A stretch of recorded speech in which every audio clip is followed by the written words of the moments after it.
tajaajilani taruun filatama mootummaa oliiseetti lafaan tuutana ilmeen namaa gaarummaa tolchuun dansaadha haga lafaarra jiranu balbala namaa banaa ka mootummaan galanu dhibamaa gaafachuun dansaadha haga lafaarra jiranu balbala namaa banaa ka jannataan galanu.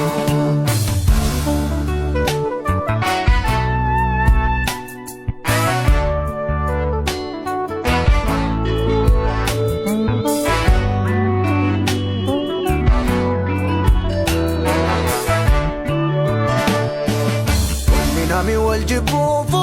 jireenyu madikkoo tokko waan tartu hin fakkaattu yennaa nama dhuttu rakkooni galgalli dhufee darbaa akka yaasuma bishaanii warra gaarummaa yaaduuf waaqi waaqa ta'e isaanii rakkinni dhufee darbaa akka yaasuma bishaanii warra gaarummaa yaaduuf waaqi waaqa ta'e isaanii kwaa isaaf jiraanna ikaafe guddaan kenna cufaa salphannee ulfaannullee guyyaa tokkoon duuba inni gatii teenna qabatee nu dhufaa.